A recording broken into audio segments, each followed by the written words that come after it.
Peace and welcome to the culture here on the Black Star Network. I'm your host, Farajii Muhammad. Thank you so much for tuning in and being a part of the conversation. Folks, we got a lot to talk about.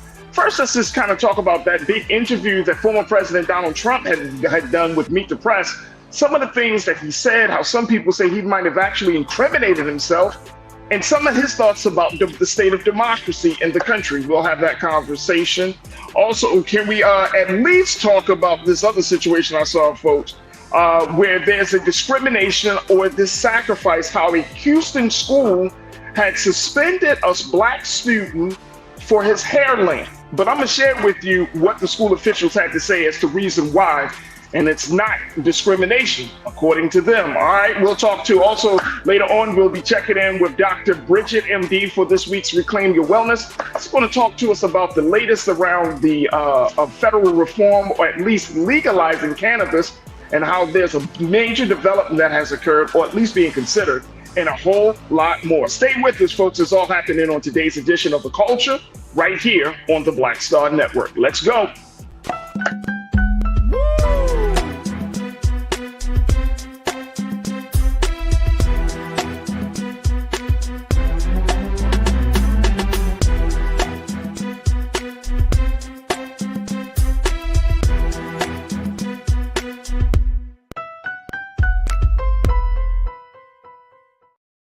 All right, folks, welcome to the culture here on the Black Star Network. I'm your host, Farajii Muhammad. Thank you so much for tuning in and being a part of the conversation. Big shout out to my online culture crew that's checking in right now from all around the country. And folks are filling up the chat. Folks, we are streaming right now live on social media platforms of Facebook and, of course, on YouTube, where you can find us.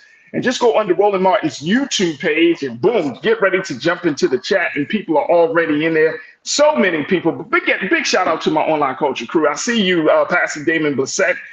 Peace, brother. Good to see you, sir. Shalinda, good to see you. Deidre, thank you. Pauline Hurt checking in from Cleveland. And got Tiana, my sister. Thank you so much for checking in. My big brother, Willie Frazier. Good to connect with you. The ABX girl. Hiya, ABX girl. Good to connect with you. Man of God, good connecting with you as well. I see you, man of God. Thank you as always for checking in. And so many others. Evern Harris, welcome to the crew. Welcome. Cindy D, my sister. Thank you so much for checking in as always. Shalandra Garcia, good connecting with you. And Shalandra, we hope to hear from you. My sister Anastasia Pageant. Anastasia, peace and love to you as well. And I hope all of my wonderful culture crew members had a fantastic weekend. I know I did. Try to get some rest, but you know how that goes when you are a parent. So you know how it goes. But folks, I am so grateful that you're able to tune in. Make sure that you also check us out on our home website at blackstarnetwork.com to find us as we're streaming live there. And we're also streaming on Amazon under Amazon News for Fire TV. And we got a big announcement coming tomorrow relating to Amazon. So I cannot wait to share that with you. But we are right now on Amazon News for Fire TV, and we're on Plex TV, where you can find us 24 hours a day, 7 days a week. All right, folks, let's check in.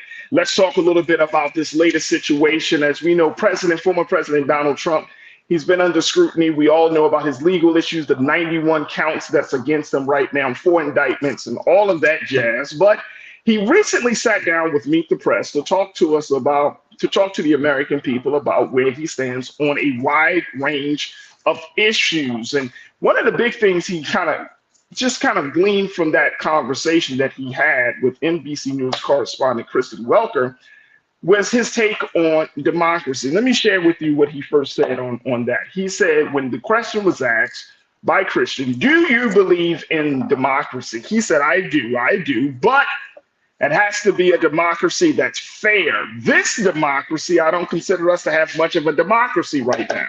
He suggested that U.S. democracy was unfair because of the indictments he currently faces for allegedly mishandling classified documents, attempting to conceal hush money payments to women ahead of an election, and trying to overturn the 2020 election. But he also said it's not fair because of tough questions from the news media asking Welker why she was fighting me on some answers. He said, quote, people understand what's going on. We need a media that's free and fair. And frankly, if they don't have that, it's very, very hard to straighten out our country. Very hard to straighten out our country. So you're talking about media, you're talking about the state of democracy in America. The crazy part about this, folks, is that he says he believes this stuff. He says he thinks that this is okay, but then he goes into personal grievances. Let me tell y'all something, folks. Let me tell you something. You know, you ever talk to someone who always feel like they're the victim? They always jumped into the victim. Oh my gosh, it's woe is me type of thing, right? And they cannot acknowledge when they have actually done something wrong to the point where evidence is piling up, people, witnesses are being spilling the beans, spilling the tea, and yet you're still in a space of denial. This is the candidate that's running for president of the United States. This is the guy that the GOP is putting its bet on, albeit it's not a safe bet. It's a very risky bet. But this is the guy that some of the American people believe is fit for the highest office in the land. Now, do I expect him to say, "Oh, democracy, it's beautiful, it's perfect"? Not at all. I think that one of the great liberties and rights of this country is that, unlike it in other spaces, and I know some people may not agree with me, but I'm just saying, let's think about this for a minute. We can actually say things about the government, right? And we are, quote unquote, it's protected. That level of speech, that kind of speech is actually protected within the Constitution, that and we're not going to get locked up. Someone is not knocking on your door if you said, "I don't agree with President Biden. I don't like this person on that person," right? You're not getting those types of visits. There are media companies that don't agree with the government, but they're still in operation. There are institutions that don't agree with the government, but they're still in operation. We are not in a space, and this is something that we just got to keep in mind, that we are not in a space where we're being, what's the word I'm looking for, folks, censored to the point where we can't speak. We can protest in the streets. This is probably one of the fundamental rights as being a part of this country, being able to speak your mind without suffering the consequences of a government to come down hard on you for just simply speak your mind. So yeah, he makes the point that this is not a democracy. Now, let me share with you the other thing that he makes. In the interview, like I said, it's a wide-ranging interview where he talks about a number of things. But let me share with you the other thing, because it brought, of course, the reporter brought up the fact that he has 91 counts, that he has indictments. He doesn't believe, he also said in this interview, and I think this is interesting, he said, "I do not think about going to prison." He doesn't think about it. He doesn't even, it's just like, oh, that's not happening. Going to prison, it's not a thing to think about. And this, I don't know, folks, anyone who has this many counts, this many indictments, and don't think about going to prison. People with 2 charges think about going, not 91. So he doesn't think about going to prison. All right, let's look at this. This is the other thing. Of course, talking to him, and I can only imagine being his current lawyer. This man has gone through so many lawyers, but I can only imagine his current lawyer. Like, Mr. Trump, I don't think you should do a national interview and have these questions. No, I want to do this. I want to get my word out. I want to tell my story. Because this stuff could be used against you, folks. It could be used against him. But this is what he said about his legal advice, about the whole situation around the big lie, the fact that he keeps promoting this idea that the 2020 election was a fraud and that essentially he's the winner.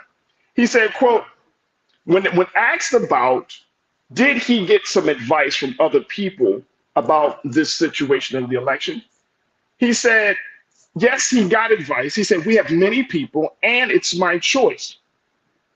later adding, "It was my decision, but I listened to some people. It was his decision to move forward to say that the election was a lie." Top administration and campaign lawyers told Trump he had lost the election and that there was no evidence of fraud. But there were outside attorneys, including several who faced legal jeopardy themselves, who helped Trump not only contest the election, but collect slates of fake electors in order to upend the electoral vote count in Congress. He said he didn't listen to White House and campaign attorneys because I didn't respect them as lawyers. He said those lawyers turn out to be rhinos, Republicans in name only, or they turn out to be not so good in many cases. The key to gaining his respect, he suggested, was to agree with the fabricated claim that he was cheated out of his second term. Now, I've heard this, folks, that President Trump, former President Trump, is a man that loves loyalty. So if you are going to ride on that bandwagon with him, he needs to make sure that you ride or die all the way, okay? But loyalty. But he was told, look, from people who are all the way up, campaign attorneys, administration attorneys, the election was not a fraud, sir. It was not a fraud. This was actually fair and square. No. So you chose to make this decision. You chose to put out this lie to the American people, and yet you still want the seat of power. This says a lot, folks.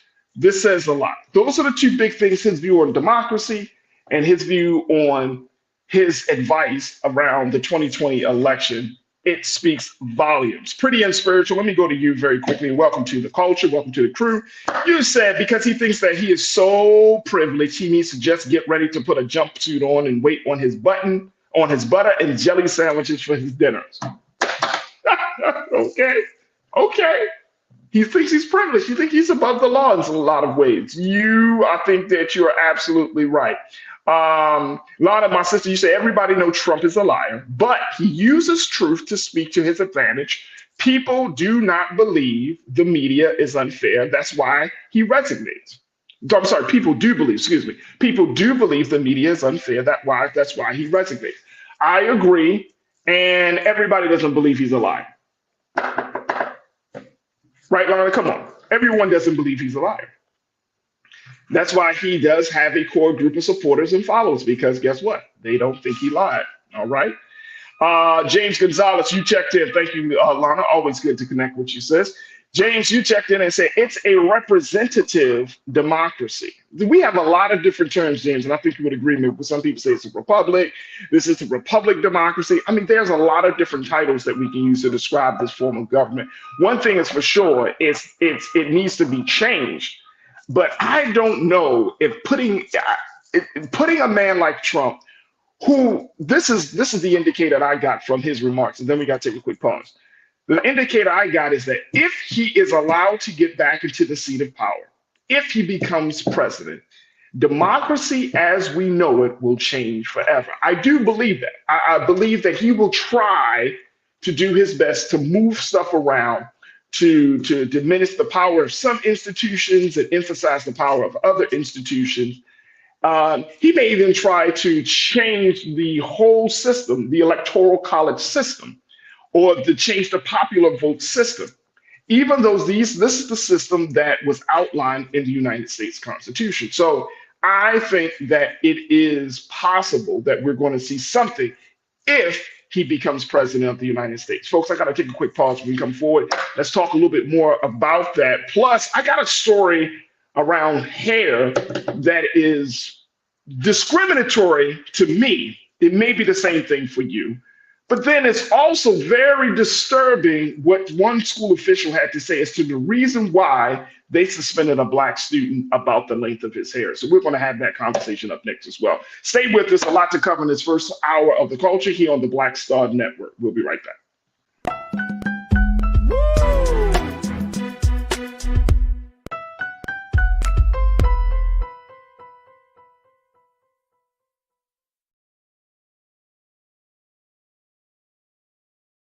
On his first day in office, with the country in crisis, President Biden got to work, for us. Cutting Black child poverty in half. More money for Black entrepreneurs. Millions of new, good-paying jobs. He's lowered the cost of living and prescription drugs. But there's more to do. He gets it because we all deserve dignity, safety, respect, and a chance to do more than just get by, but to get ahead. I'm Joe Biden, and I approve this message. Pull up a chair. Take your seat. The Black Tape. With me, Dr. Greg Carr, here on the Black Star Network. Every week, we'll take a deeper dive into the world we're living in. Join the conversation only on the Black Star Network.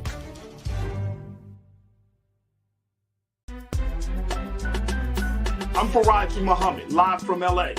And this is The Culture. The Culture is a two-way conversation. You and me. We talk about the stories, politics, the good, the bad, and the downright ugly. So join our community every day at 3 p.m. Eastern and let your voice be heard. Hey, we're all in this together. So let's talk about it and see what kind of trouble we can get into. It's The Culture, weekdays at 3, only on the Black Star Network. When you talk about blackness and what happens in Black culture, we're about covering these things that matter to us, speaking to our issues and concerns. This is a genuine people-powered movement. There's a lot of stuff that we're not getting. You get it, and you spread the word. We wish to plead our own cause. Too long have others spoken for us. We cannot tell our own story if we can't pay for it. This is about covering us. Invest in Black-owned media. Your dollars matter. We don't have to keep asking them to cover our stuff. So please support us in what we do, folks. We want to hit 2,000 people, $50 this month, raise $100,000. We're behind 100,000, so we want to hit that. Your money makes this possible. Checks and money orders go to P.O. Box 57196, Washington, D.C. 20037-0196. The Cash App is $RM Unfiltered. PayPal is R Martin Unfiltered. Venmo is RM Unfiltered. Zelle is Roland at RolandSMartin.com. Folks, Black Star Network is here. Oh, no punches! I'm real revolutionary right now. Support this man, Black media. He makes sure that our stories are told. Thank you for being the voice of Black America, Roland. I love y'all. All momentum we have now, we have to keep this going. The video looks phenomenal. See, this difference between Black Star Network and Black-owned media and something like CNN. You can't be Black-owned media and be scared. It's time to be smart. Bring your eyeballs home. You dig?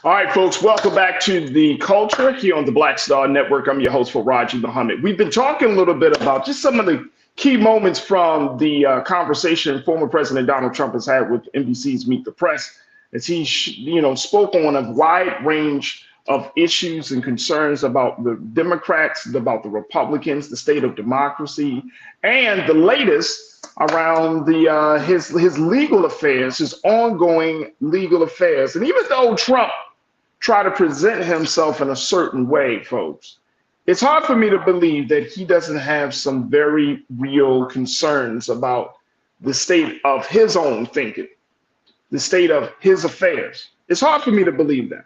It's hard for me to believe that. But I do think one thing, though, that there is a great concern in JLF. JLF, you said I'm scared. Oh, you said I'm scared. Oh, I'm not scared, JLF, because guess what? See, we have to remember that there's a greater force and power that's already present right now in the minds and the hearts of the people. Consciousness is happening all across this country among Black people and white people, among Latinos and Asians. People are waking up. And if you said that I'm scared, I'm not scared.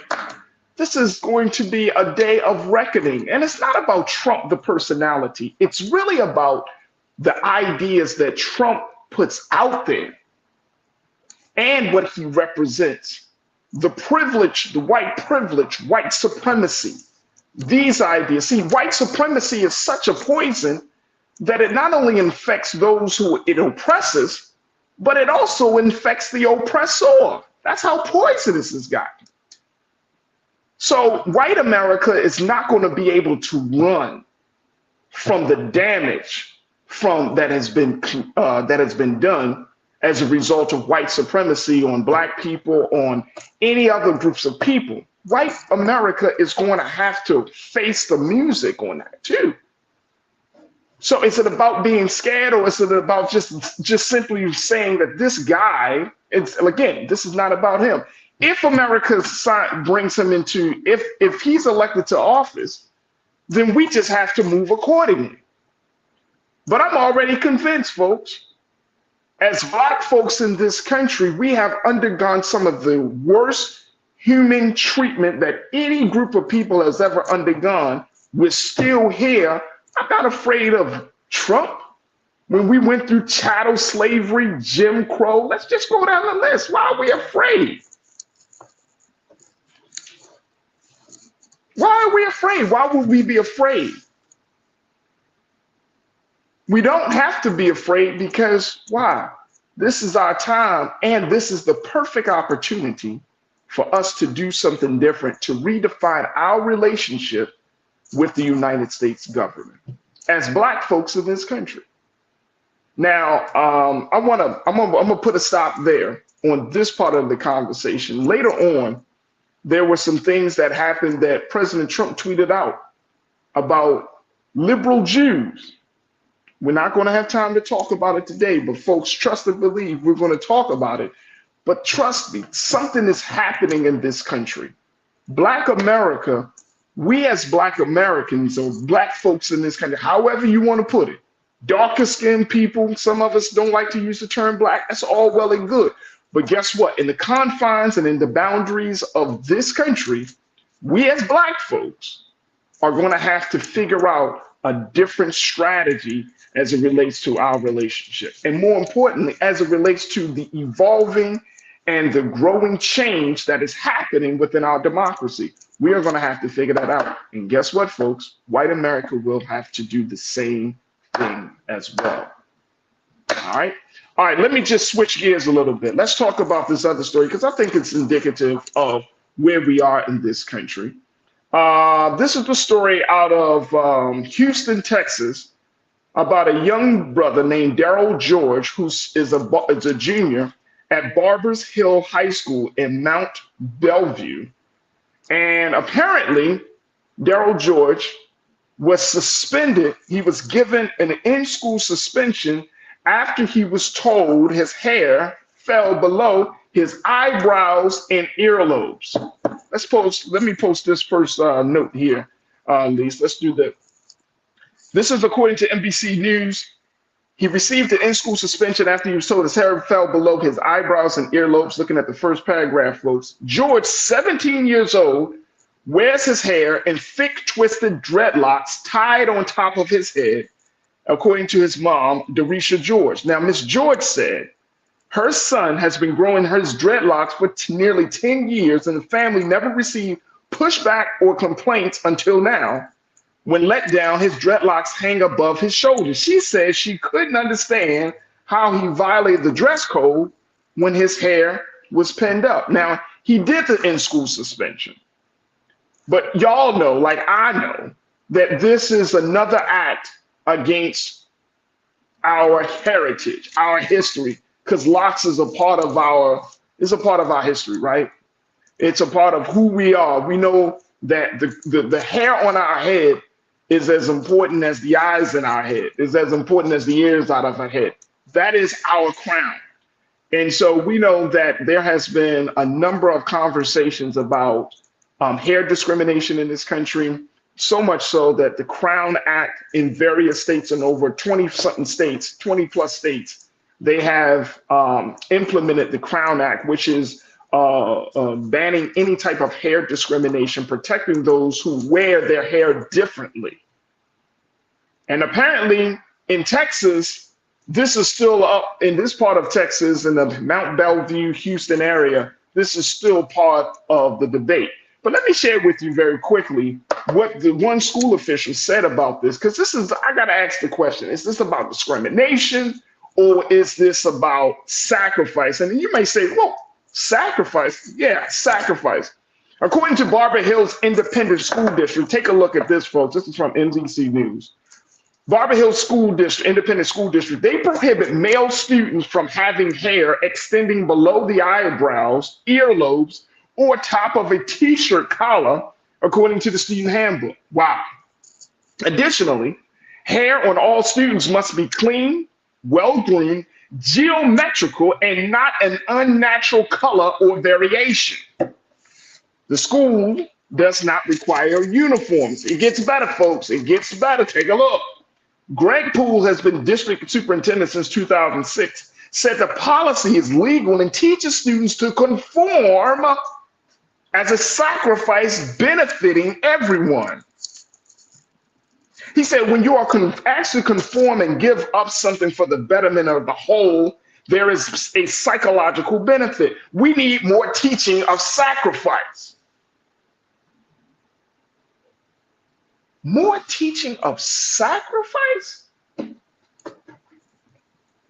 Y'all gonna have to help me to understand what the hell Mr. Poole is talking about. When did conforming help to make a person feel better about themselves, and that would lead to the betterment of society? When did that happen? When did we stop telling people to not express themselves and that was beneficial? Can y'all help me on this, crew? Can we help you on this? McCole, you checked in. Good to connect with you again. McCole, you said it is a shame that Black people still have to go through hair discrimination. Our hair is beautiful, unique, and versatile. Absolutely. But y'all get to what Mr. Poole said, that it's about conforming and sacrifice. What violation, what offense is being made for a student to wear his hair a certain length? Please explain that to me. How is that going against the betterment of society? Tiana, you said, why just can't we be left the hell alone? The ABX girl, you said, this is what happens when you send your kids to these schools.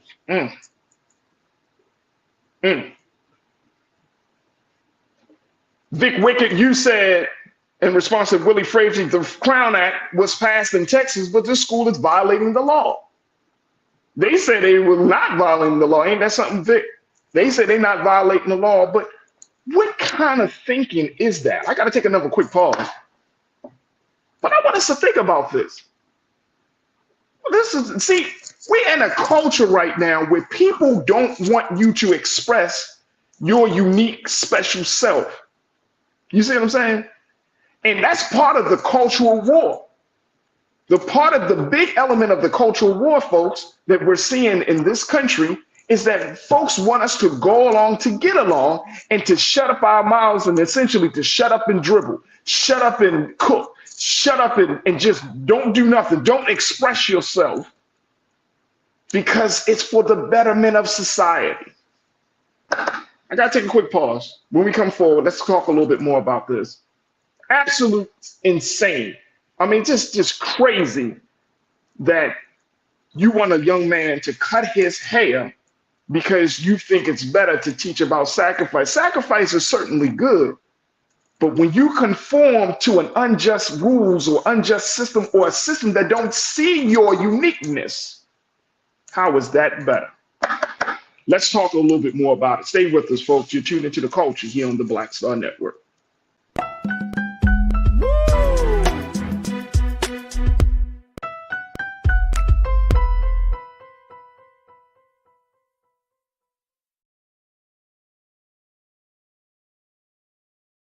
On his first day in office, with the country in crisis, President Biden got to work for us.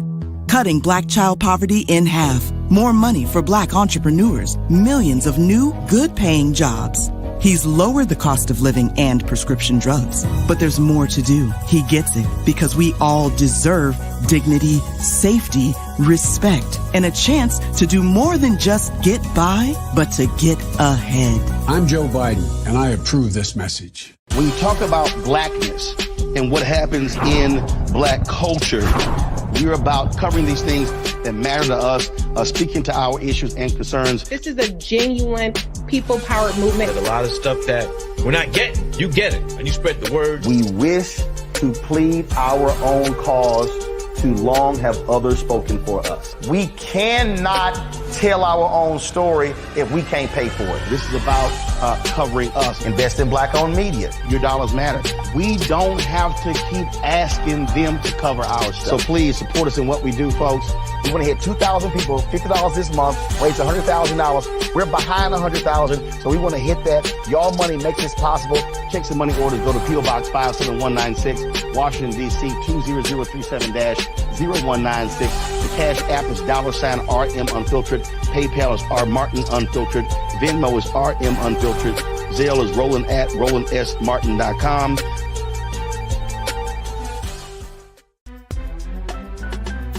I'm Farajii Muhammad, live from LA. And this is The Culture. The Culture is a two-way conversation. You and me. We talk about the stories, politics, the good, the bad, and the downright ugly. So join our community every day at 3 p.m. Eastern and let your voice be heard. Hey, we're all in this together. So let's talk about it and see what kind of trouble we can get into. It's The Culture. Weekdays at 3, only on the Black Star Network. Folks, Black Star Network is here. Oh, no punching! I'm real revolutionary right now. Support this man, Black Media. He makes sure that our stories are told. Thank you for being the voice of Black America, Roland. Stay black. I love y'all. All momentum we have now, we have to keep this going. The video looks phenomenal. See, this difference between Black Star Network and Black-owned media and something like CNN. You can't be Black-owned media and be scared. It's time to be smart. Bring your eyeballs home. You dig?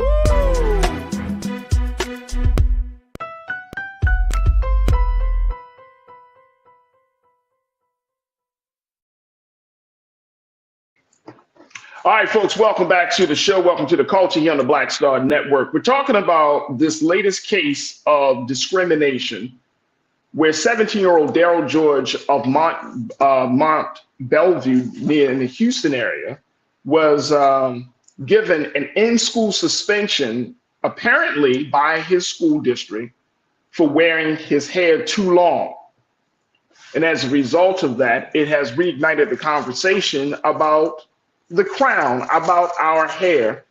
But according to school officials, and specifically Mr. Greg Poole, who served as the superintendent since 2006, he made the point that the policy is legal, teaches students to conform as a sacrifice benefiting everyone. I really don't understand what Mr. Poole is talking about.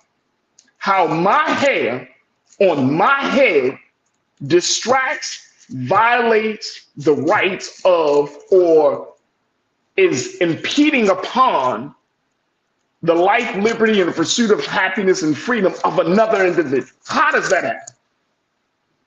Because if we get into the micromanaging of how people express themselves, as we are seeing in this particular case, and this is just straight discrimination, folks. This is not about sacrifice and conforming. This is what it is. This is discrimination. And it may even go as far as say this is racism, or at least some form of bias. But how does that hurt? How does that work?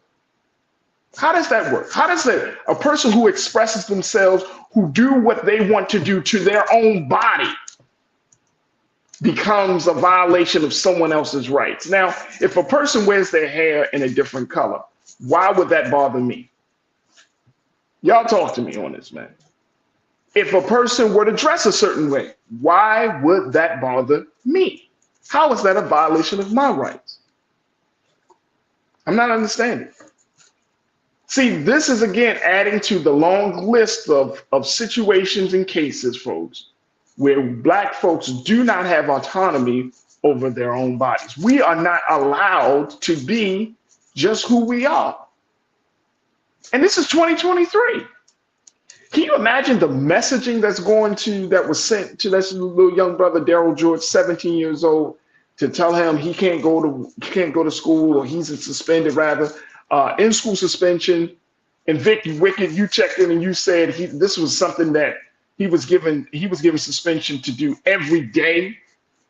Can you imagine what are you telling him, that he can't be himself, he can't express himself? He might be a good kid. He might be the type of young student who does well, who participates in civic organization, who's a part of a productive member of the school community, and you're worried about his hair. And then you want to put some more yeast in it and say that there needs to be more teaching of sacrifice.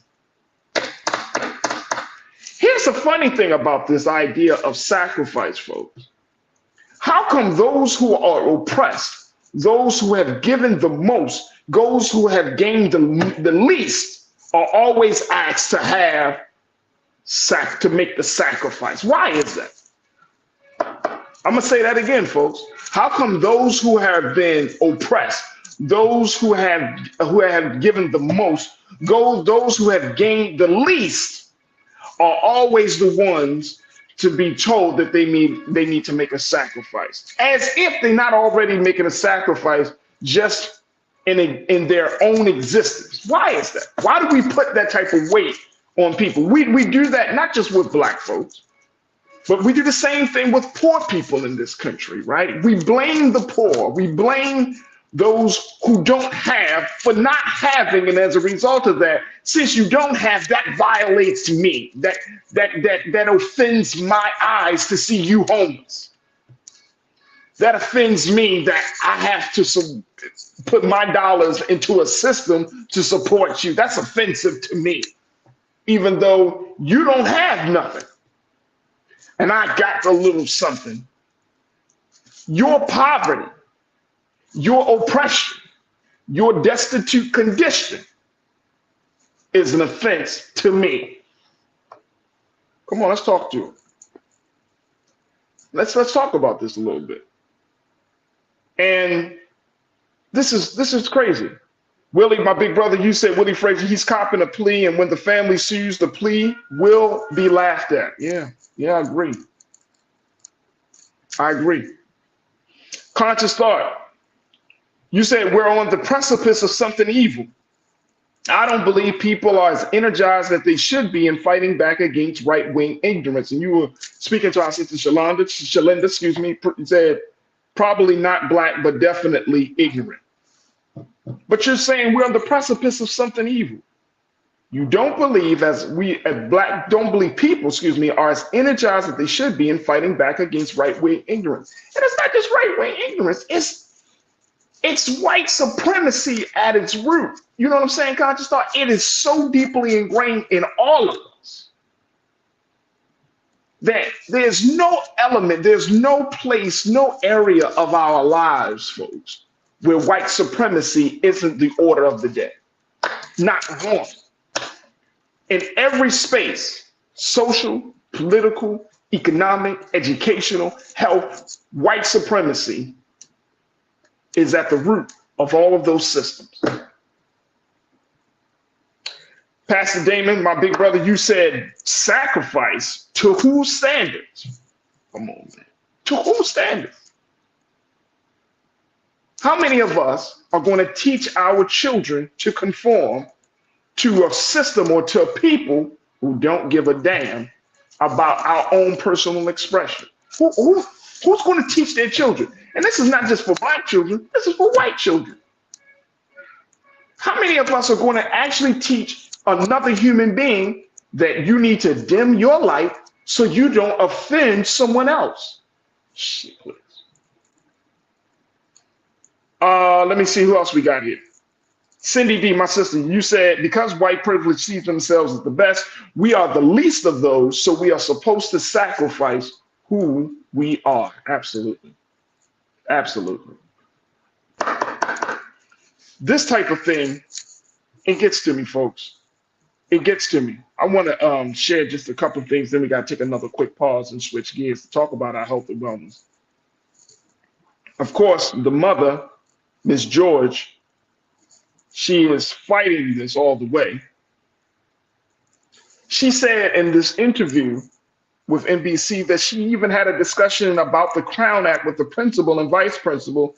They said the act does not cover the length of his hair.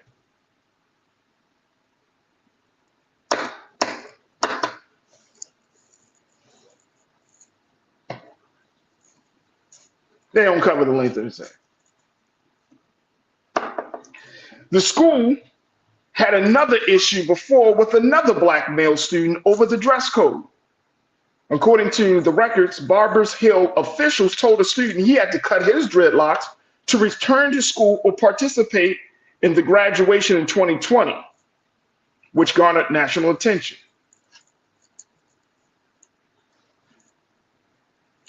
Ms. George said she and her son refused to conform to a standard set by someone who is uncomfortable or ignorant.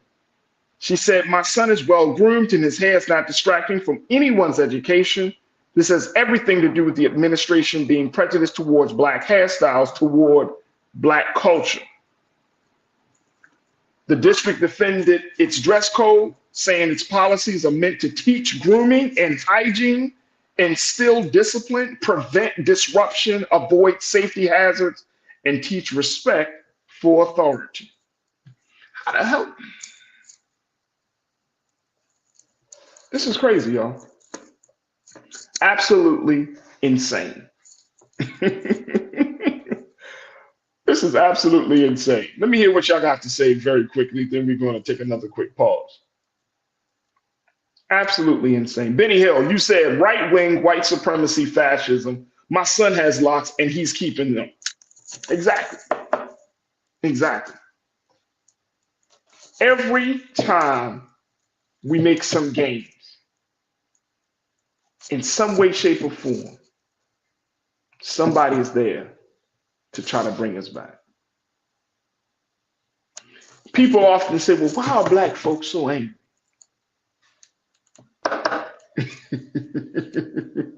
You ever had one of those very real conversations? Why are y'all so angry? We can't even grow and style our own hair the way we want to without it being scrutinized, without it being a problem. We can't walk in certain neighborhoods without it being a problem. We can't go to sleep in certain places without it being a problem. We can't watch birds without it being a problem. We can't stand in the neighborhood without it being a problem. We can't eat without it being a problem. Why are we so angry? Our humanity is ostracized at every turn. And you say, well, why are we angry? We can't do anything. If we breathe wrong, I'm offended. If we look at a person in the eye, it's an act of aggression. You see what I'm saying? Y'all see what I'm getting at? Just think about how silly it sounds, but these are the things that we have to confront and combat each and every day of our existence in this country under this white supremacist system. So we got these problems. So this is why we, quote unquote, are angry. If your humanity, if your self-expression, if everything about you is a problem, is an offense, is a violation, is a sign that you don't want to conform, how would you be? Pretty and spiritual. You said I saw the photos of the young man's hair was nicely and neatly pinned up. It was. I saw them too. He said they are always trying to find ways to hold us back or have power over us. The devil is a liar.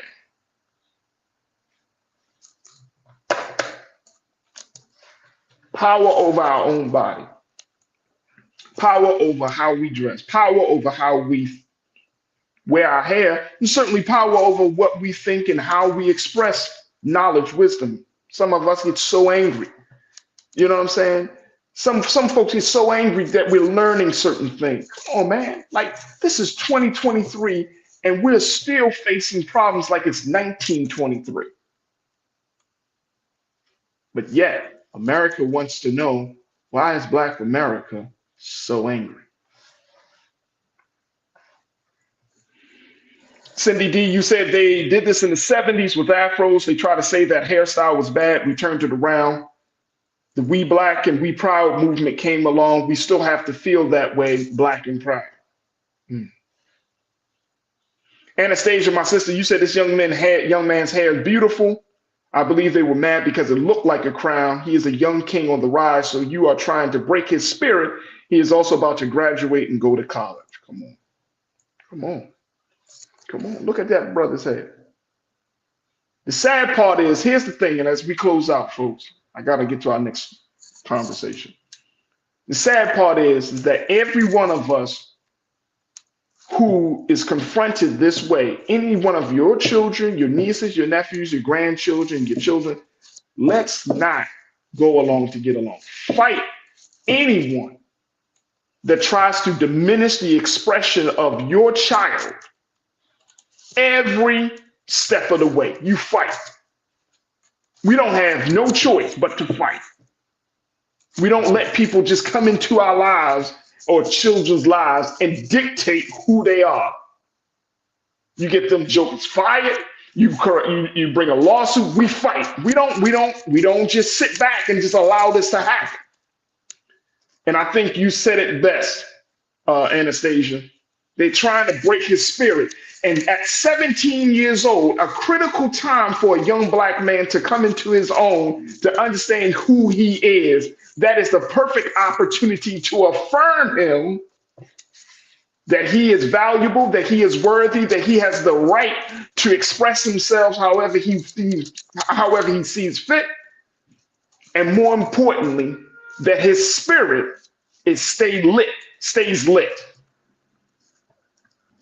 We fight.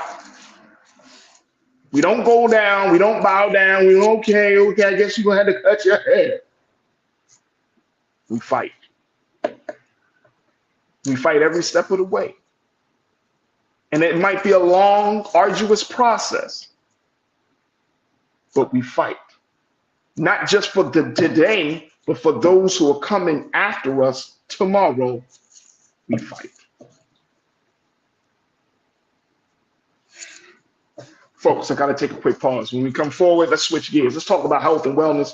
Let's check in with our doctor, Dr. Bridget Cole-Williams, MD, as we talk a little bit about what's going on with this latest move around the legalization of cannabis and forever chemicals found in women's hygiene products. Folks, stay with us. A lot more coming at you here on The Culture on the Black Star Network.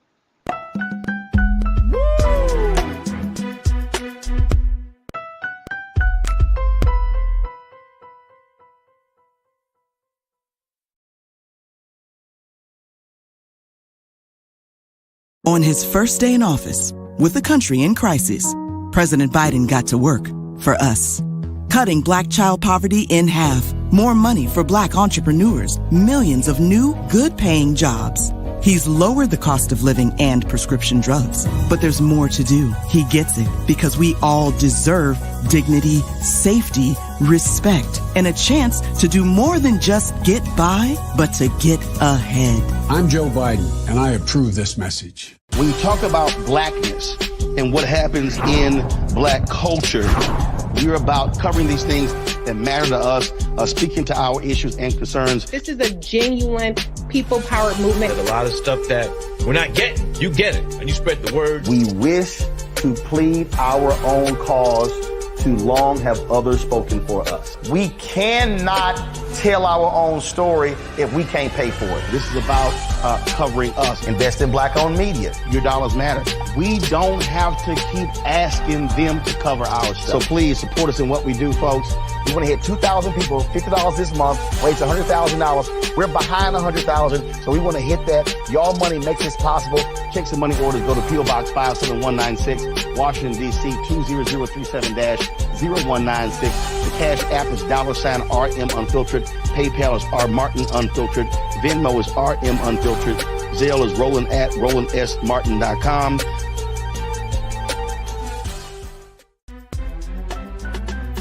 I'm Farajii Muhammad, live from LA. And this is The Culture. The Culture is a two-way conversation. You and me. We talk about the stories, politics, the good, the bad, and the downright ugly. So join our community every day at 3 p.m. Eastern and let your voice be heard. Hey, we're all in this together. So let's talk about it and see what kind of trouble we can get into. It's The Culture, weekdays at 3, only on the Black Star Network. Folks, Black Star Network is here. Oh, no punching. I'm real revolutionary right now.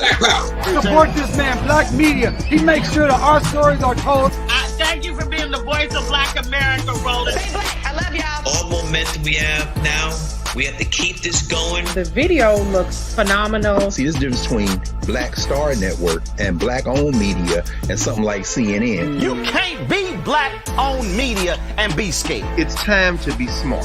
Bring your eyeballs home. You dig?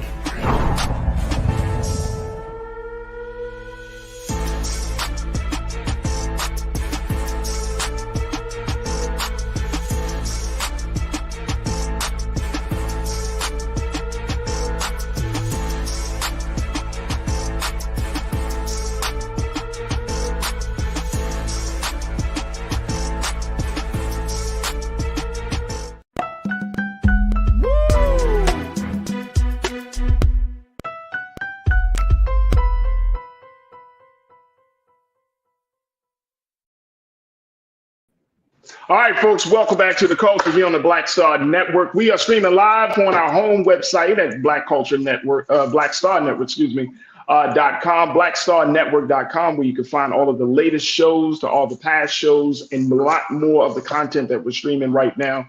We've been streaming content today about the UAW strike, the strike of the auto workers, the Union for Auto Workers, their strike.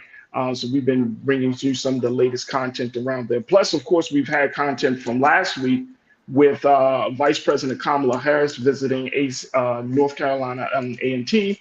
We've also been streaming content around Supreme Court Justice Ketanji Brown Jackson as she spoke at the 60th commemoration of the 16th Street bombing, and so much more. So go to Black Star Network today. blackstarnetwork.com, and you can see all of the activities that have been happening over this past weekend and around the country.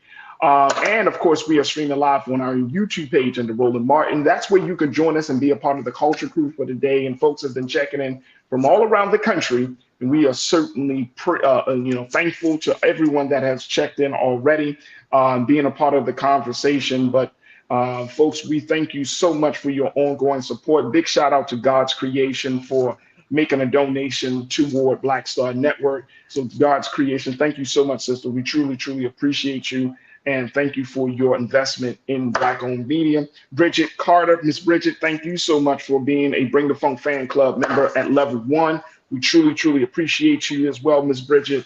And we thank you for your investment in Black media. All right, folks, let us now switch gears. Let's talk about health and wellness. I'm checking in with my sister. She's a dynamic woman, as she is a family physician. She's a cannabis expert. She's an author and an entrepreneur. Let's check in now to reclaim our wellness with Dr. Bridget, MD.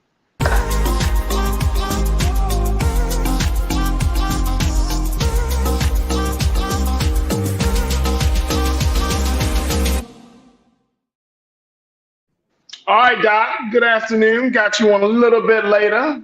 It's okay. How are you, Farajii? I'm good, Doc. How are you today?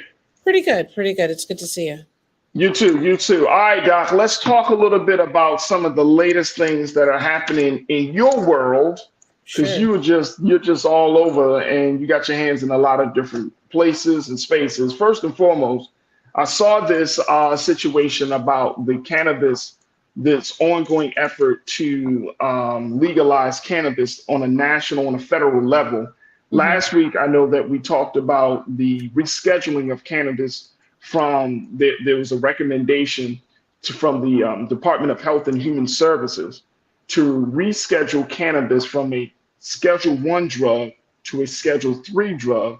And that decision, that final decision will come down to the Drug Enforcement Agency.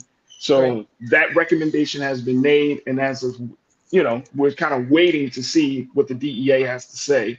Now, the Republicans have seemed to slowly switch gears on this idea of legalizing cannabis across the country. There's actually a bill that would let legal marijuana businesses get access to major financial and banking institutions. And it looks like this bill likely will have the votes to pass through the Senate, Absolutely. which have been considered to be a major hurdle. Talk to me about this. How is this going to impact the conversation around marijuana reform and legalization?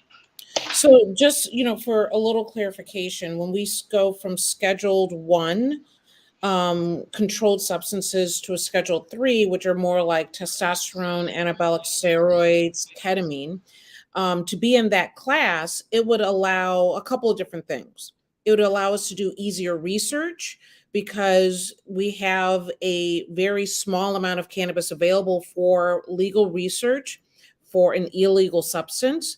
And so going to Schedule 3, it'll allow for better research around cannabis, which is, very much needed.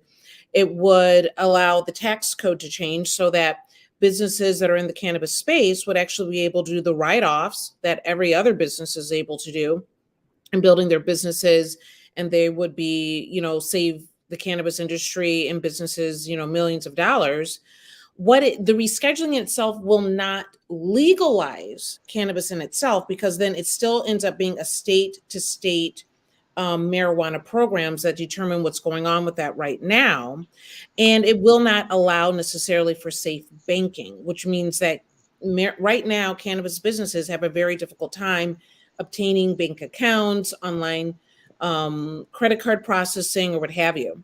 So the Senate is looking, the Housing and Urban Affairs Committee is actually expecting to hold a markup session for the bill known as the Safe Banking Act the week of September 25th. So at that point, what they're going to do is, now that we're looking, this is a step-by-step process. So now that we're going, it looks like the DA is likely to go from Schedule 1 to Schedule 3. Now we're looking at allowing so that, businesses can actually improve their profits. We're also going to be looking at them being able to get a decent bank account. It's funny, I deal with this even now, creating some t-shirts for my book, and I can't get a credit card processing. And all I'm doing, I'm not even selling the book. I'm just selling some t-shirts to go with the book. And it's all because the name of the book has the word cannabis in it, and we're being blocked. And so it can be people on even the smallest level. So the Safe Banking Act is a really, really important aspect of this, should be tied into this, along with social equity and some other aspects that would allow cannabis to be an opportunity for everyone. Look, we got to take another quick pause. When we come forward, let's have more conversations about this, because I'm sure, Doc, that this is going to change the conversation, especially around this larger discussion about Black folks getting into the cannabis dispensary business. So I want to get your take on that as well. And so much more. Crew, join us in the conversation. We're checking in with Dr. Bridget for this week's Reclaim Your Wellness, as we talk about this latest bill that looks like it may get the approval of Republicans in the Senate to move forward to create the Safe Banking Act. This is a bill that would help to set up connect dispensaries, legal cannabis dispensaries and businesses, to major financial firms. What's your take on that? Join us in the conversation on our YouTube page as we're streaming there live under Roland Martin's name. So stay with us. The conversation continues right here on The Culture on the Black Star Network.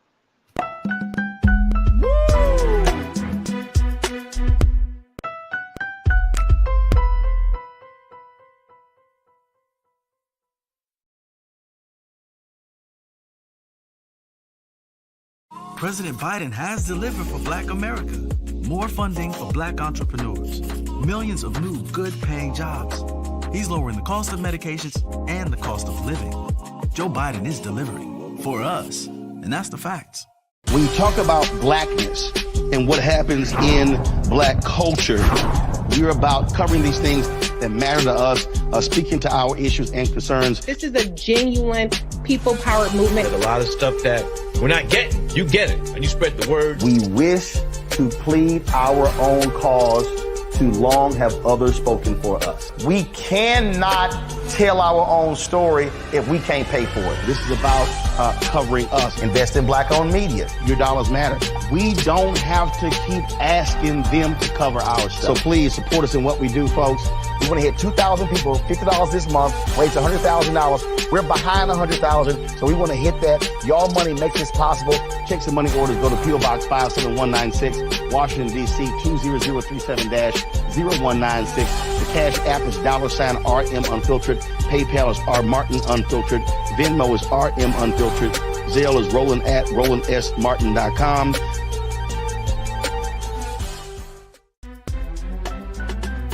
I'm Farajii Muhammad, live from LA.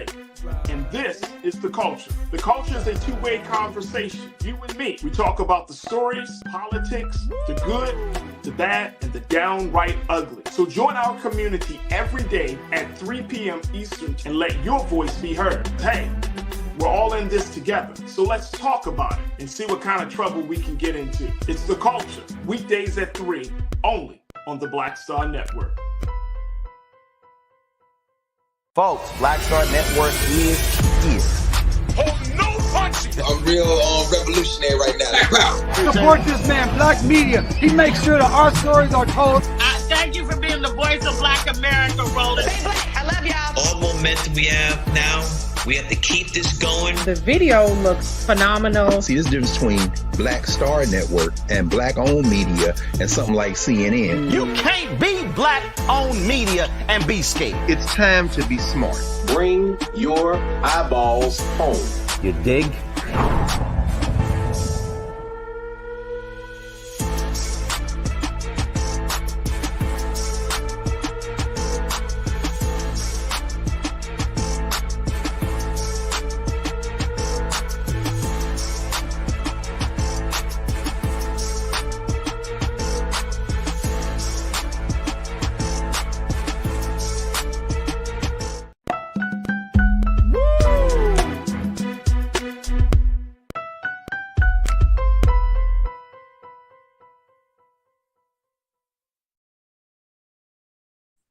All right, folks, welcome back to The Culture here on the Black Star Network. I'm your host, Farajii Muhammad. We've been checking in with our Dr. Bridget, MD, for this week's Reclaim Your Wellness as we talked about this latest development in the larger legalization effort of marijuana in this country, how the Safe Banking Bill, Safe Banking Act, will be considered in the Senate. And there's already talk saying that this particular act, which would make it lawful for legal marijuana businesses to use major financial and banking institutions, that this act will essentially pass the Senate. Now, it's still got some hurdles in the House, but there are some Republicans who have softened their stance on this idea, and they want to see it happen. Senator Kevin Cramer, who's a Republican out of North Dakota, he's one of 8 Republicans who have signed on as co-sponsors, and he is quoted as saying, "I feel pretty good about passing the bill." In addition to Cramer, there's also the panel's chair, Sherrod Brown, who's a Democrat out of Ohio. That's your neck of the woods, right, Doc? Sherrod Brown said that it helps. He wants to see a strong vote come out of the committee, and it helps us with momentum on the floor in the House. Along with those two individuals, you have GOP Senators Dan Sullivan and Lisa Murkowski of Alaska, Bill Cassidy of Louisiana, Cynthia Lummis of Wyoming, Rand Paul of Kentucky, and Susan Collins of Maine have all signed on to the bill. And Senator Tommy Tuberville, Republican out of Alabama, had been expected to formally endorse the legislation this week, but he ultimately, according to NBC, he ultimately decided not to take the step after he faced backlash from law enforcement officials and other conservative groups back home. So he may not be making that move. So this is gaining some momentum here, Doc. This is gaining some momentum. Now, let's go a little bit deeper. If the Republicans think that this is a solid bill, the Democrats think it's a solid bill. That puts Black America right in the center of this whole conversation, right? Mm-hmm. Like, how will this impact this other discussion of Black people getting into the dispensary owning business? How will this impact all of the business dealings? Mm-hmm. Like yourself, when you have individuals who are just trying to sell some merch and you can't get the financial backing. Talk to me from that aspect. Yeah, I can't even sell a T-shirt, right? Right, you can't sell a T-shirt. Right. It'll really have an incredible impact because at the end of the day, even Senator Cory Booker from New Jersey even said that if we're going to push this bill along, he also wants social equity provisions for minorities and for women-run businesses to be a part of this, right? The fact of the matter is, out of 36 states that have, cannabis programs, only 15 have social equity programs, which means that they give some attention or thought or priority when it comes to people that have been affected by the war on drugs or minority and women, right? 13 of 18 of the adult recreational states and only 2 of the 18 medical states have any sort of social program. By pushing this bill through, minorities will be able to actually build businesses. We would be able to get loans to build a business. Right now, many of us aren't able to get into the space because we simply cannot secure the funding. And so right now, if you're looking at the numbers for 2022, 15.4% of the cannabis space is non-white ownership, but 1.2 to 1.7% of cannabis businesses are Black owned. It's so small, right? Very small. We can secure funding if we have the opportunity. The roadblocks into getting into space can be so overwhelming that a lot of times when there are social equity programs and Black Americans are awarded some of these opportunities, the roadblocks are so huge. A lot of them end up selling to some of these big corporate white organizations and just, taking their payout and going because it's just too overwhelming. This will give an opportunity for us to build generational wealth. But we got to still get past the roadblocks. Yeah. And big one is the banking. The big one is banking. Lana, my sister, you said this act, the Safe Banking Act, will not benefit Black people. We don't get loans. So what makes us think we will be the ones who win from this? Come on, y'all. I'm not sold. This is a corporate win, not for us /private. I will tell you, I don't disagree with her, but right now, nobody can get a loan. Nobody can get a loan. Okay. But they have to secure the funding. If somebody can get a loan, then hopefully we can get that opportunity as well. But the fact of the matter is, the way the cannabis industry is built, it does not allow for just entrepreneurs to really come in without some sort of inside connections. It is very, very difficult. And to have anything that is large and significant, to be honest, right? And do I think that this is just a buildup for the pharmaceutical companies? Absolutely. I'm not even, and you all know how I feel about that.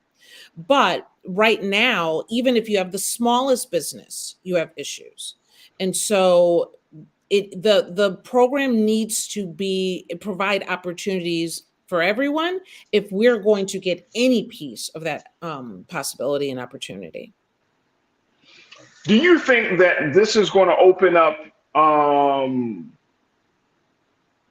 other financial institutions, maybe smaller financial institutions, that is going to just cater to the cannabis industry? Oh, almost like teachers union, banking, like a probably, I could imagine, because there's a lot of Yeah. banks that, the ones that try to provide something for businesses kind of have carved out their own little space, and so I suspect that they'll do even more of that. Right. Absolutely. Willie Frazier checked in. He said, Dr. Bridget, I've heard they have had pushback on Black people getting first in line for businesses in this space. Is that true? So far, absolutely. Yeah. I'm like I said, until everybody has an opportunity, we'll never have an opportunity. And so what I'm hoping is that, like I said, even in the smallest way, the fact that I can't even get credit card processing for some t-shirts is a problem. Do you see what I'm saying? And so I know that we're talking on this large scale as far as dispensary ownership or what have you. But, if you look at, Black ownership around the country, Colorado's 2.7%, Michigan's 3.5%, and Nebraska's 5.1%. And so we're in the space. There's just not enough of us. And if we can get more opportunity, take down some of those roadblocks, I'd like to think there would be more of us in this space. Absolutely. Absolutely. And from your vantage point, at this point, Doc, do you think that this is still like a pathway for Black folks to get some form of economic or social type of, let me see, what's the best word? And I don't want to use the word reparations because I think that's a whole different thing. But is this a economic opportunity that could lead to that generational wealth and prosperity you talked about? Do you still see it that way? I definitely, when I got into the space, I believe that. I believe that the opportunities around cannabis, that we were affected by the war on drugs, that from our ancestors, we're not written into the history books as far as cannabis use in our ancestors, but we used cannabis as medicine in our ancestry. And I did think this was something that was for us and that we should take advantage of. And it's and that could lead to generational wealth. I do think the system is set up not for us. Okay. I think that when you look at numbers that are so small, it is very discouraging. The one thing that I am hoping is that even with the descheduling or rescheduling, that like right now, a lot of the cannabis money is really dried up.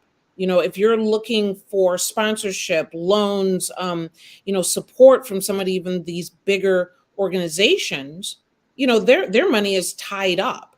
And I'm hoping with the rescheduling from Schedule 1 to Schedule 3, those that tend to partner with minority businesses can start doing that again because they will be able to do write-offs that they can't do now. So I'm hoping that there'll be a little bit of a shift. Is it the green, rush and the green brick road that people wanted it to be? I think you can't be a dreamer in this space. You have to be smart. You have to be business minded, and you have to work with people that have skill sets that can get you where you want to be. There's no easy road, I'm hoping though with change and with opening, if it becomes more available to everybody, I'm hoping that there'll be a better avenue for us. Because right now that avenue is very narrow.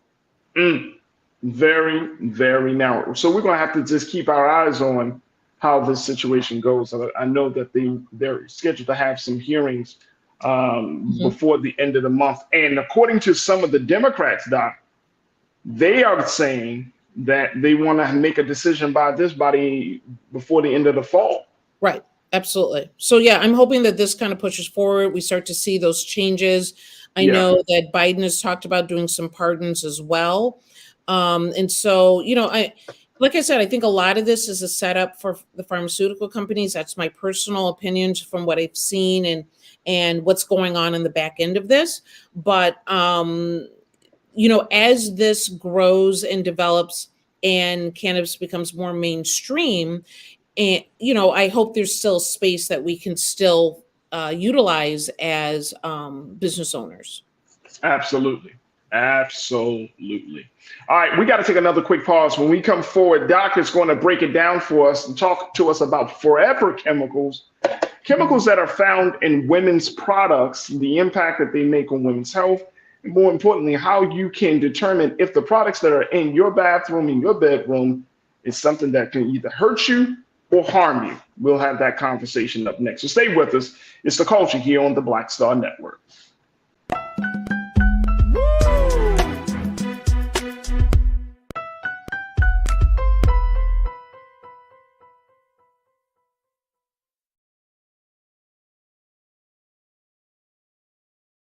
President Biden has delivered for Black America.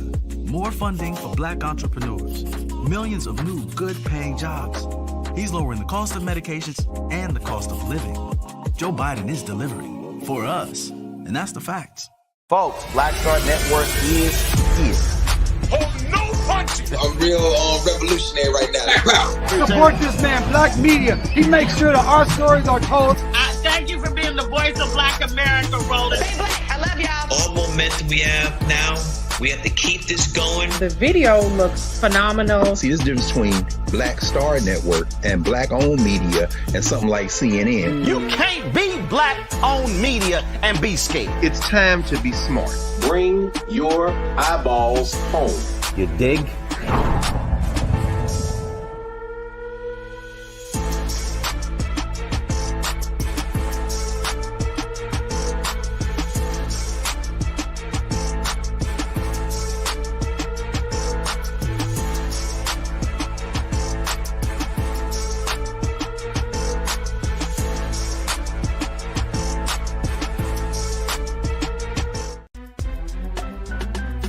I'm Farajii Muhammad, live from LA.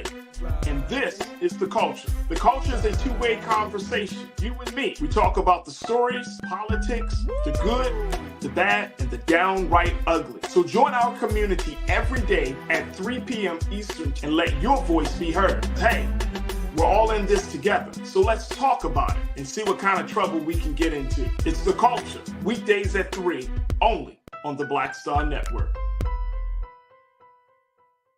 When you talk about blackness and what happens in Black culture, we're about covering these things that matter to us, speaking to our issues and concerns. This is a genuine people-powered movement. There's a lot of stuff that we're not getting. You get it, and you spread the word. We wish to plead our own cause.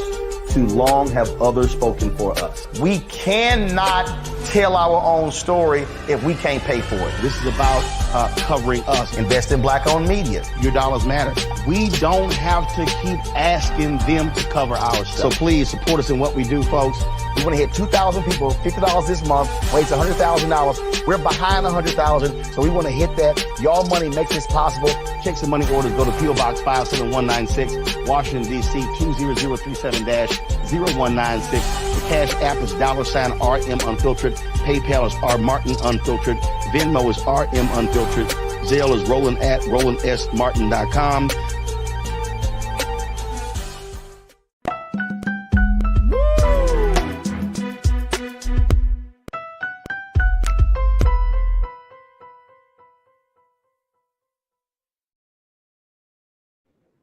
All right, folks, welcome back to The Culture here on the Black Star Network. I'm your host, Farajii Muhammad.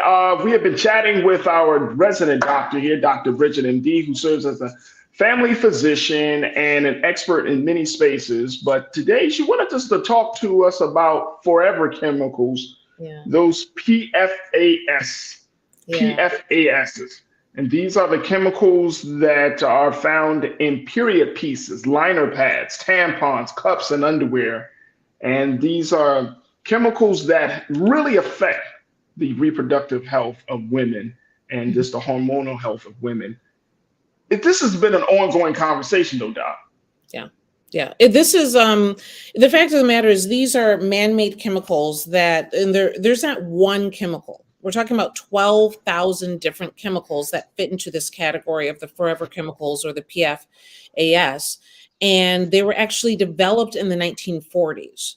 So this, we've all been exposed to this, and I know we're specifically looking at, you know, women's products, but think about anything that causes a barrier as far as you know, being water protective so that it doesn't leak or what have you, that causes a coating of sorts. Okay, so we're talking about pots and pans, you know, different types of textiles that to make it stain resistant, food packaging resistant to grease, paper and cardboard boxes to make them stronger. Any substances that have these forever chemicals in it, even sanitary like diaper type things, along with tampons and period underwear and what have you, they all have this chemical, some intentionally, some non-intentionally, that are in there to create some sort of water barrier that makes the product last longer or allows you to make it stronger and resistant to water. The problem in doing these and having these type of chemicals is that it can alter your immune system. It increases cholesterol levels and causes liver disease, decrease infant and fetal growth, as well as cancers, various cancers as well. The reason we're specifically kind of focusing today where it comes to period underwear and tampons is because the highest levels of these chemicals tend to be in these particular products. And obviously, this is where it's easy for the body to absorb these chemicals. And they're called forever chemicals because once they're in your body, once they're absorbed, there's really no getting rid of them. They last an incredibly long time. And so, with saying this, and like I said, everyone's coming in contact with it at some point. It's even in some foods like fish sometimes, clothing, carpeting, rain gear, cosmetics, cleaning products. So we all are exposed to it in some way or another. The problem is that, of course, unknowingly, it is setting us up for greater amounts of illness. So there's definitely been a push to regulate this, to get rid of them. There's a list of companies that either use nil to none of them. What I found difficult to find was what tampon companies or period underwear companies did not have them in it. And I could not find a name. The only thing that I could really come up with was buy natural products like organic pads and tampons, menstrual cups and wipes, ones that are considered organic is probably the closest thing. But as far as brand name and saying go and buy this one instead, I could not even find that. Wow. Wow. So if this is a man-made product, why is it so hard to stop? You know, I think it does the job that people want it to do. And it's one thing for it to be the lining of a cardboard box. But for it to be the lining of your Teflon pan, or for it to be, like I said, in any sort of product that can come in contact with you and be absorbed into your body, that's another issue. And so I don't know if the issue is that they didn't realize what the effects could be, but these are harsh chemicals, and that we need to be more eco-friendly, and that we need to create something that will obviously not cause harm to humans in the process. So and that's the thing. Like, are we finding based on the research, Doc, that this is happening to some group of people? Like, for example, this is, you know, there are more cases of harm due to PFAS to Black women than to other groups of people. Is there research to support that, or is this just like a general warning that this is a problem? So at this point, it's a universal warning. I mean, we're talking about 25 to 45% of the population experience incontinence. And so if you're experiencing incontinence, men or women, that you are you're using these, you know, sanitary type devices, and in the course of it, you're coming into contact with this. They looked at the length of days that women actually menstruate, and we're talking about 2,540 days that you're probably using some sort of product that could be an issue. And this is from a Harvard study. So at this point, they're just looking in general that this is a problem for everybody. and that we need to cut this down. So, you know, we look at the products that sit on our shelves. We trust our FDA and that they're trying to make sure that Americans are safe. But at this point, you really have to question what you're looking at. So I would highly recommend in these particular cases, use organic pads and tampons. You know, start looking at other ways of approaching this. And, you know, we'll continue to follow this and see what, you know, what type of bills come out of this, and so that there's more regulation. Oh, absolutely. Absolutely. We got to take another quick pause. When we come forward, more conversation with Dr. Bridget as we talk about this issue. And of course, hearing from you. Stay with us, folks. It's The Culture here on the Black Star Network.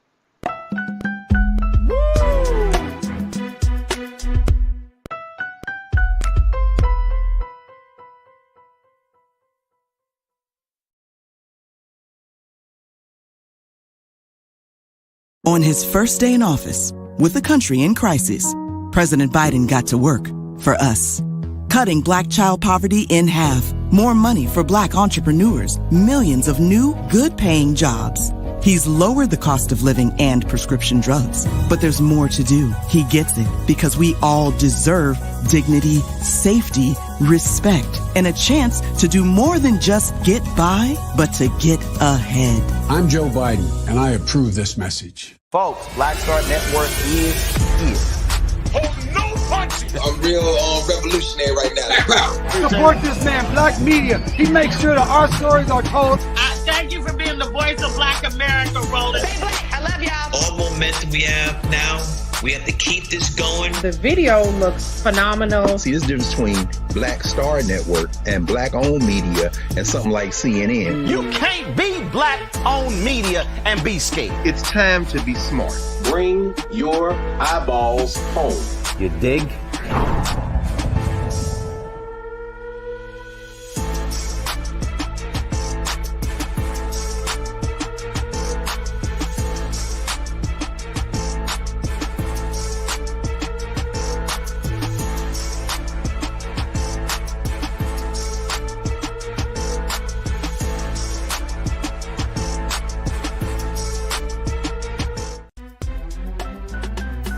I'm Farajii Muhammad, live from LA.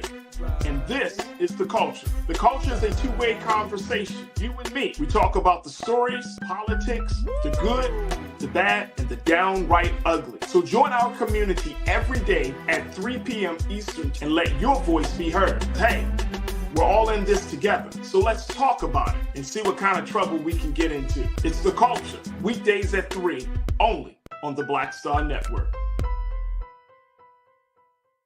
When you talk about blackness and what happens in Black culture, we're about covering these things that matter to us, speaking to our issues and concerns. This is a genuine people-powered movement. There's a lot of stuff that we're not getting. You get it, and you spread the word. We wish to plead our own cause. Too long have others spoken for us. We cannot tell our own story if we can't pay for it. This is about covering us. Invest in Black-owned media. Your dollars matter. We don't have to keep asking them to cover our stuff. So please support us in what we do, folks. We want to hit 2,000 people, $50 this month, raise $100,000. We're behind 100,000, so we want to hit that. Y'all money makes this possible. Check some money orders. Go to P.O. Box 57196, Washington, D.C. 20037-0196. The Cash App is $RM Unfiltered. PayPal is R Martin Unfiltered. Venmo is RM Unfiltered. Zelle is Roland at RolandSMartin.com.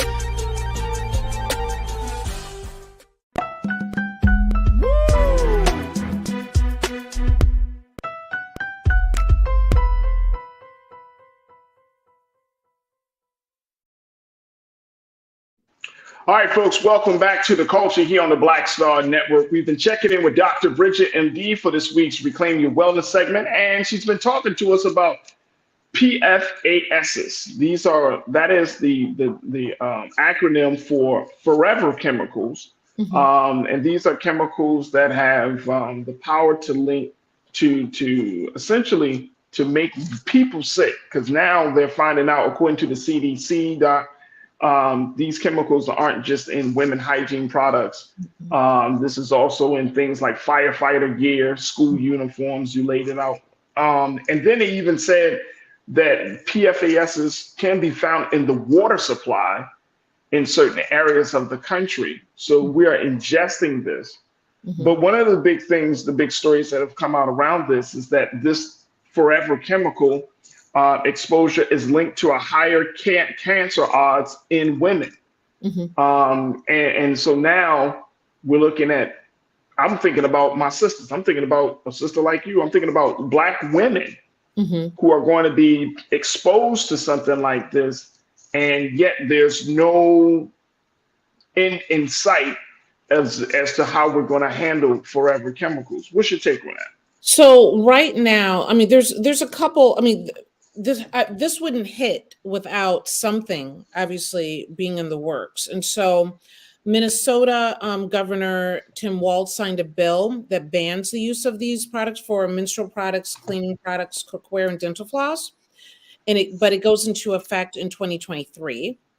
California and New York has banned them for a variety of textiles, but last year Washington did enact a PFAS phase out bill that aims to remove them from many consumer products by 2025. So they're not unaware. They are making some headway, but in the meantime, you're going to the store. And so if you're going to be going to the store, I would like you to make better purchases. I started buying more organic tampons a while ago. Just for some of the other things that I was learning about them and toxic shock and what have you. And we trust the brands that we grew up on, but the organic brands are sitting right there. And it's not, is it more money, Doc? Is that what we're looking at? Is it more money to get organic tampons versus these like more name brand tampons? So typically they can be a touch more expensive, and to be honest, they just don't have the same shelf appeal. What we're drawn to are, products sell based on the way that they draw you in on the shelf, right? And they tend to be, a little bit more bland, a little bit simpler packaging because they're not putting that type of money into that aspect of it. So take a closer look to see what's on the shelf and choose things that might not catch your attention immediately, but might be a safer option. And I'm seeing, Lana, you posted something that's saying that there's a lawsuit against Simply Orange products for forever chemicals as well. Pay attention. The food and tampons are killing us. Right, so this is found in food products as well. Yes, absolutely. So this is something that, we're focusing on the women's health aspect of this because of contact, but there's also ingestion of it as well. And we're all exposed to it on some level or not. I think what they're finding is that the highest levels have been in these tampons and, women's products. And that's an issue. Wow, that's a huge, huge issue. So, okay, so we got a few moments left out. You're saying you recommend that women buy organic tampons. Okay, any other recommendations as it relates to the food, as it relates to the material we use that might possibly have these PFASs in there? What are your recommendations? Absolutely. So there is a list, and I can put it on my Instagram as well, that will give you a list of products without intentionally adding these forever chemicals. And this is by the site is ewg.org. And it will give you a list of the problem. They didn't really get into the women's health aspect of it, but they did go through food packaging, furniture, carpet, textiles, water repellent materials, rain gear, and other aspects that would baking goods and cookware, which I think is a big deal, as well as dental floss, because it has that waxy cover on it, and that's what that is. So definitely take a look at that, and I'll put the link on my Instagram, and we'll do the after chat today, and we can dig a little bit more into this, as well as into our conversation from last week, which led to a lot of talk about not just grieving, but grieving people that are still alive. So we'll talk about that, both of those, and the after chat today. There it is right there. You know, Doc, to say thank you would be an understatement. The fact that we do have to have these conversations, which is why I look forward to this segment every week, because just keeping us up to date about all of these things that are happening as it relates to health and wellness. And, you know, just trying to get us to be more informed is it means a world of difference, you know. And you know, when you're talking about things like a PFAS, that is present in so many different things. Conscious Thought, you said, is present in cookware. We're talking about women's hygiene products. We're talking about juice and food products. Like, just being aware of this stuff makes a world of difference, right? And as a family physician, you know the impact that all of these things can have on both the family unit as well as the community. Absolutely. Yeah. I mean, the world is much more complex. I'm not a conspiracy theorist, but I do my best to provide information that can make us all healthier. Absolutely. Folks, if you want to join Dr. Bridget this afternoon, 5:30 Eastern Standard Time, make sure you go to her Instagram page, Dr. Bridget MD. And folks, follow her on all social media platforms. Also, make sure y'all connect with her. Even if you say, I can't make it today, but if you just simply have a question, there we go. Contact her, email her at info@drbridgetmd.com. Again, that's info@drbridgetmd.com. She can't be your doctor unless you're in Ohio or some part of the country. Yeah, this is true. but I'm always happy to, and a lot of the, you know, quite a few people from the crew have reached out. So I appreciate all of you. Absolutely. Absolutely. So, Doctor, I appreciate you. Thank you so much for being on the forefront of these issues. And we look forward to reconnecting with you, God willing, next week. Absolutely. Thank you so much, Farajii. Thank you. Thank you. All right, folks, that's going to do it for us. I thank each and every one of you for being a part of the conversation. Big shout out to my online culture crew, man. We had a nice number of folks in the chat. So if for those who are new to the chat, new to the crew, welcome. And I hope that this won't be the last time we see or hear from you. We would love to continue the conversation with you. So thank you so much for tuning in. I want to thank my dynamic production team, Joel, Shannon, Maddie, Chris, Lisa, and my man King Keenan for making me look and sound so good and for their work on the show. Folks, I'm telling you, we got some great stuff lined up. Tomorrow, I'm going to make a big announcement because we are growing, we are moving, we are making the type of progress that we should be making. So got a little announcement for you for tomorrow as we do the great work here at Black Star Network. So you make sure y'all tune in. Also, you know, I got something planned for y'all. We've been working behind the scenes. I can't wait. I can't wait to get y'all thoughts on this, man. I can't wait to get you involved in this. Something big is happening as we talk about what's going on in our community. I just can't wait. I can't wait, y'all. I can't wait. So we're working on getting some final things done, but trust and believe we'll give you a sneak peek as to what you can expect for the month of October. It's something really, really big. So I'm looking forward to sharing that with you. Make sure y'all do your due diligence. Go to blackstarnetwork.com, blackstarnetwork.com. Download the app for free. Follow us on all social media platforms. And we look forward to getting your support, your investment, because folks have been doing their due diligence by making sure that they're providing dope content like my sister D Bonds, like our brother Dr. Carr, Roland, of course, always, and, you know, doing all types of great things. So make sure you go to blackstarnetwork.com. Make sure you check out all the shows and just show your support as we are doing this great work. Again, we are streaming so much content right now, from everything from the strikers, from the strike from the United Auto Workers to the content around Vice President Kamala Harris visiting NCAA&T to Supreme Court Justice Ketanji Brown Jackson. A lot of content. Make sure y'all take a look at it and stay informed about what's happening in Black America and what's going on with the rest of the country. We know that this week is also a big week for the Congressional Black Caucus.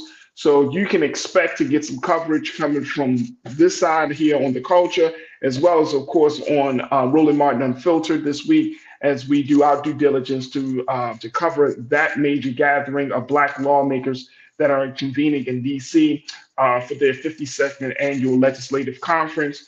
A lot of fun things are going to be discussed, a lot of conversations about the state of democracy, about hip hop, about our health and well-being. So if you haven't had a chance to tune into some of the work that the CBC is doing, you can definitely stay tuned to Black Star Network, and we'll bring you up to date on all of the latest happenings from the great CBC convention.